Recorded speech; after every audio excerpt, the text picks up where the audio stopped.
Navigating the Climate Crisis, a guide to understanding and responding to climate anxiety. Introduction. The numbers are stark. Searches for climate anxiety surged a staggering 4,590% between 2018 and 2023. This isn't a niche phenomenon, it's a widespread reflection of a global crisis.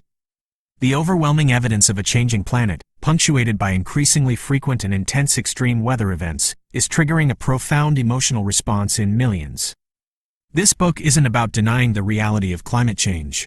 It's about understanding the perfectly normal and often debilitating anxiety it generates, and equipping you with the tools to navigate this challenging emotional landscape and channel your concern into constructive action. We'll explore the science behind climate anxiety, its disproportionate impact on vulnerable communities, and, crucially, the pathways to resilience and hope. Chapter 1. The Weight of the World. Understanding Climate Anxiety. Climate anxiety is more than just worry. It's a complex tapestry of emotions woven from the threads of fear, grief, anger, hopelessness, and exhaustion. It stems from both direct experience, witnessing the devastation of wildfires, floods, or heat waves, and indirect exposure, through news reports, social media, and educational materials that detail the escalating climate crisis. For many, especially young people, 3/4 of whom report feeling worried, it's a visceral response to the very real threat of an unlivable future. It's important to emphasize that this is a normal reaction to an abnormal situation. Our anxiety system is a vital survival mechanism, alerting us to danger. Feeling anxious about the climate is a sign of empathy and connection, not weakness. A crucial misconception is that climate anxiety is a privilege, limited to those already comfortably situated. This is demonstrably false. Studies consistently show higher rates of climate concern among marginalized communities, including Hispanic and Black Americans, who are often disproportionately affected by the impacts of climate change while simultaneously facing existing socioeconomic stressors. The burden of climate anxiety, therefore, falls heavily on those already carrying significant weight. Chapter 2. The Ripple Effect. Climate Anxiety's Impact on Daily Life. Climate anxiety isn't confined to fleeting moments of worry. For many, it profoundly impacts daily functioning. Studies show significant correlations between climate-related distress and sleep disturbances, difficulty concentrating, changes in appetite, and even increased rates of depression and anxiety disorders. These effects are particularly pronounced in young adults, 16 to 25, who face the daunting prospect of inheriting a severely damaged planet. The emotional toll is exacerbated by perceived governmental inaction and the feeling of powerlessness in the face of a seemingly insurmountable challenge. Unusual weather events, a particularly harsh winter, an unprecedented heat wave, serve as stark reminders, triggering anxiety spikes and intensifying feelings of vulnerability. Chapter 3. Breaking the Silence. The Power of Connection and Collective Action. The first step towards mitigating climate anxiety is acknowledging that you are not alone. Millions share these feelings, and open conversation is crucial. Breaking the spiral of silence, where people normalize abnormal situations, is vital. This starts with self-compassion, recognizing that feeling overwhelmed and scared is a valid response. Then, seek connection. Talking about your feelings with friends, family, therapists, or in support groups like climate cafes offers solace and validation. Collective action. Joining environmental groups, participating in protests, or even just having conversations with others about climate change, provides a sense of agency and empowerment, transforming anxiety into meaningful engagement. This collective action is not merely a coping mechanism, it's a necessary component of addressing the root problem. Chapter 4. Building Resilience. Practical Coping Mechanisms. While acknowledging the validity of your anxiety is crucial, simply reducing the anxiety through breathing exercises isn't the ultimate therapeutic goal.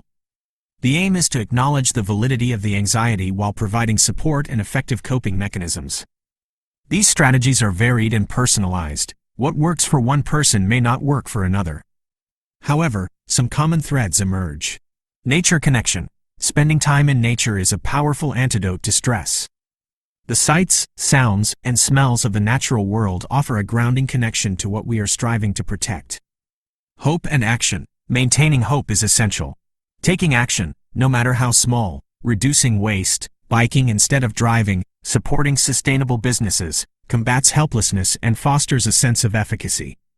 Focus on consistent effort, not flawless execution. Perfectionism only exacerbates anxiety. Mindfulness and self-care. Mindfulness practices, meditation, and other self-care techniques help regulate the nervous system and expand your window of tolerance for difficult emotions.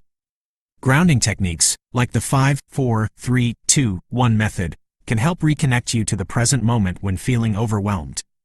Community and support. Join a climate action group or support group to build community and share experiences.